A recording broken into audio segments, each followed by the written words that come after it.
ताऊ जी क्या कहना चाहोगे, जिस तरह से राहुल गांधी पर विवादित टिप्पणियां की जा रही हैं, जवान काटने को लेके आतंकवादी तक बोल दिया गया है, कैसे देखते हो? देखिए, ये जो टिप्पणियां करते हैं ये प्रायोजित होती है। जब सरकार या सामने वाली पार्टी कमजोर पड़ती है और सामने वाले को मजबूत मानती है तो उसको चारों तरफ से घेरते हैं और उसको इस तरीके से घेरते हैं कि जो देश की जनता है उनका सबका मुद्दों से तो ध्यान भटक जाए और इस पे आकर के लग जाए।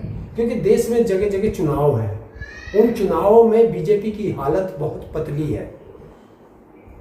उनसे बचने के लिए किस तरीके से जनता का ध्यान डाइवर्ट करें, किस तरीके से जो सामने वाला नेता है उसका माइंड डिस्टर्ब करें, क्योंकि इन सबको पता है इस समय राहुल गांधी का ग्राफ ऊपर की तरफ है और नरेंद्र मोदी का ग्राफ नीचे की तरफ है। क्या बात कर रहे हो? इससे इनमें सबसे बड़ी दिक्कत आ रही है। क्या बात कर रहे हो आप? क्या मोदी मोदी हो रही है चारों तरफ। देखिए कहाँ हो रही है। अभी 4 दिन पहले तुमने देखा था कुरुक्षेत्र में रैली थी, देश का प्रधानमंत्री रैली कर रहा हो, 23 विधानसभा की एक रैली हो और उसमें 5000 आदमी ना हो। तो जहां बीजेपी की डबल इंजन की सरकार हो, अब क्या कहोगे? नहीं तो आपको नहीं लगता विदेश में जाकर राहुल गांधी ने ऐसा कोई बयान दिया? राहुल गांधी ने विदेश में जाकर कोई विवादित बयान दिया, आपको नहीं लगता? कोई विवादित बयान? क्या विवादित बयान दिया तुम बता दो मुझे।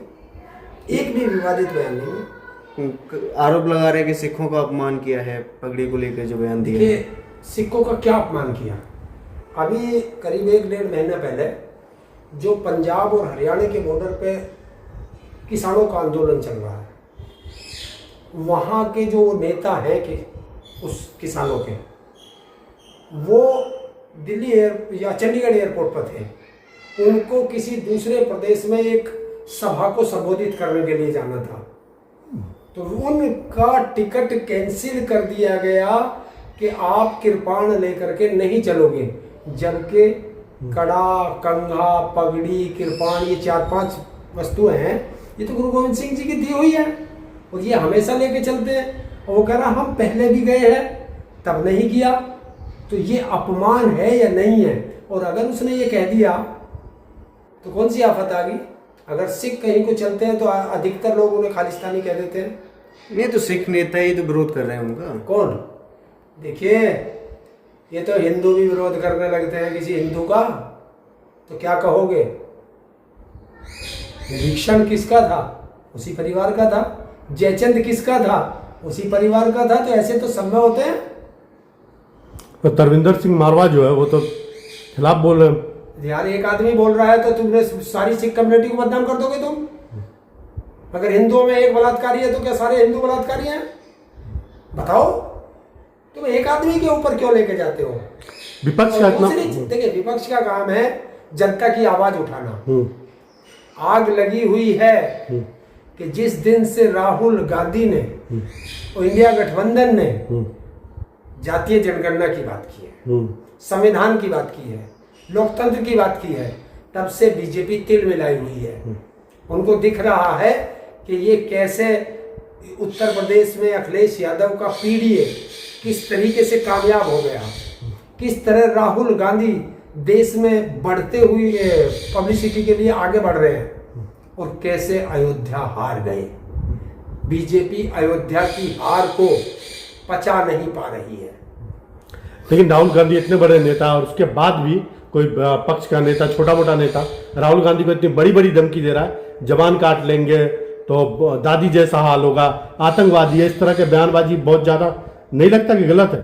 जिसने भी धमकी दी है, ये भारत सरकार का काम है कि वो FIR दर्ज करे, उनको अरेस्ट करे। नरेंद्र मोदी और अमित शाह चुप क्यों हैं? उनका नेता बोल रहे हैं ये चुप क्यों हैं? और अगर ये चुप हैं तो इन्हीं ने तो दिलवाई धमकी, नहीं तो उसके खिलाफ कार्रवाई क्यों नहीं करते? नहीं, एक तरफ हरियाणा चुनाव है, इसी बीच राहुल गांधी पर ये विवादित टिप्पणियां होना। देखिए, ये इसलिए है कि हरियाणा के अंदर सिख समाज की बहुत बड़ी भूमिका है।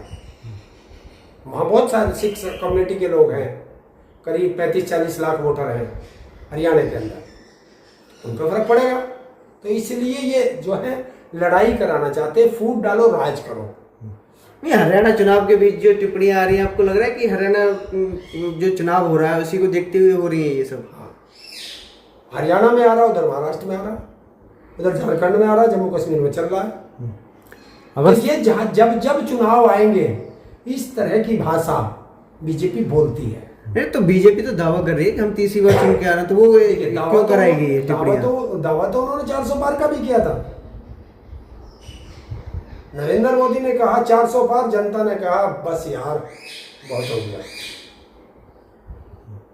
यही होता है। और जिस तरीके से राहुल गांधी विदेश में बोले हैं उससे ये घबरा गए हैं। राहुल गांधी से एक सवाल बहुत वाजिब पूछा गया था आरक्षण पर विदेश के अंदर। पत्रकार ने पूछा था कि आप आरक्षण कब तक लागू रखेंगे? तो जो बात भीमराव अंबेडकर जी ने कही थी वही बात राहुल गांधी ने कही थी। बस राहुल गांधी ने ये नहीं कहा कि भीमराव अंबेडकर जी ने ये बात कही थी। उन्होंने कहा कि जब एक पिछड़ा दलित ब्राह्मण की कैटेगरी में आ जाएगा, समानता इस देश में आ जाएगी, तब आरक्षण खत्म होगा, उससे पहले हो ही नहीं सकता।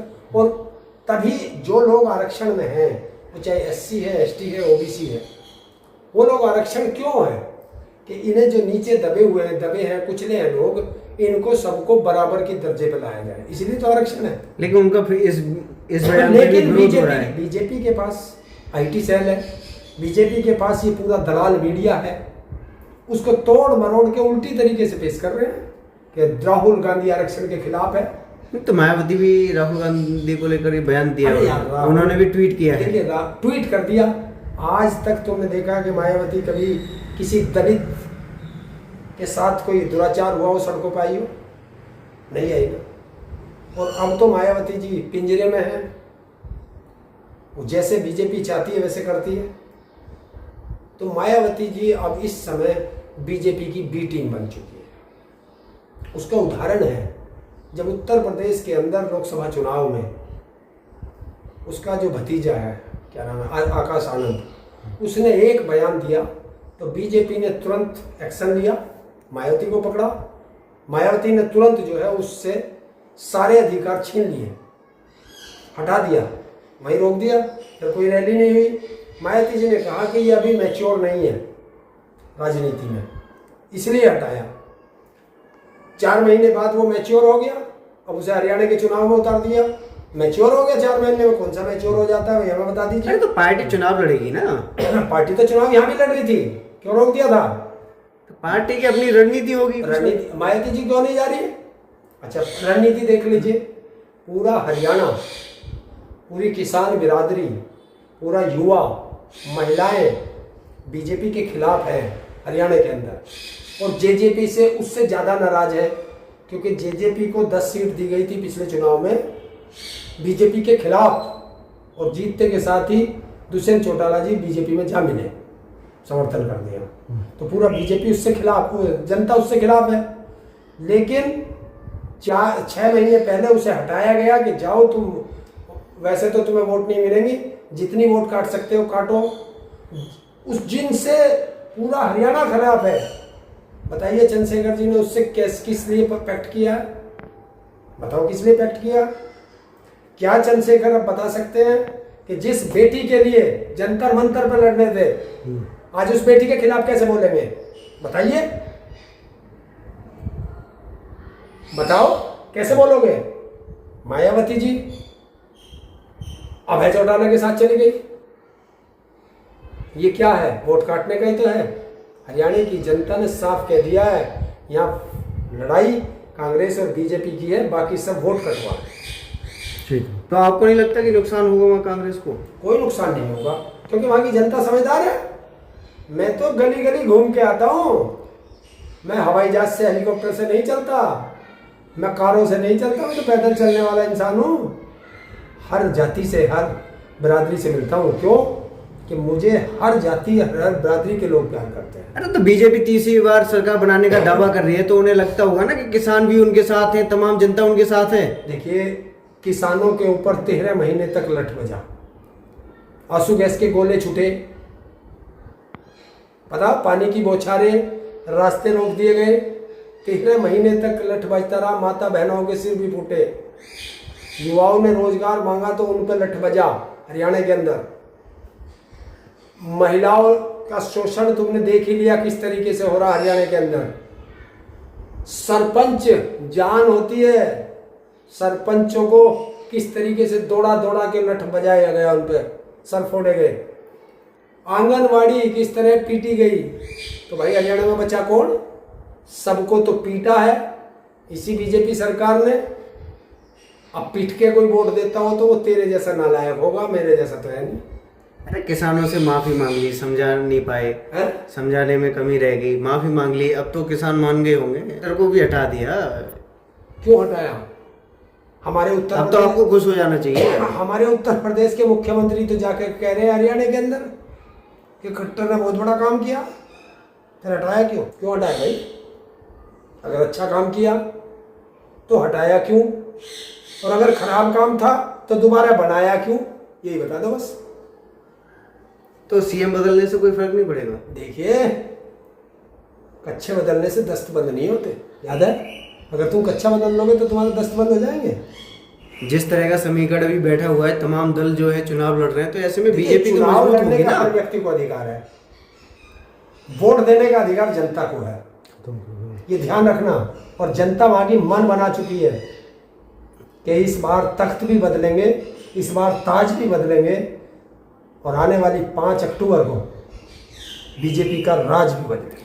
तब इस तरह कैसे देखते हो कि राहुल गांधी को ये बोलना कि दादी जैसा हाल होगा, इस बयान को कैसे देखते हो? डर, राहुल गांधी की पॉपुलैरिटी का डर, राहुल गांधी के भाषणों को सुन करके जो जनता प्यार कर रही है, उस जनता का डर ये बीजेपी के अंदर है। राहुल गांधी नाम का फोबिया, नरेंद्र मोदी हो, अमित शाह हो, बीजेपी के हर बड़े नेता के दिमाग में बैठ गया। ये फोबिया है, ये अगर खाना भी खाते हैं तो इनको कटोरी में सब्जी की जगह राहुल गांधी दिखाई देता है। अरे तो राहुल गांधी से क्यों डरेंगे? मोदी जी पहले भी कह चुके हैं कि बालक बुद्धि है। तो फिर उसके बारे में इतने शब्द क्यों भागे, क्यों परेशान है? तो बीजेपी तो ना करा रही है ये सब, और ये नेता ने दिया है, पर्सनल होगा उनका। किसके नेता है? किसके नेता है?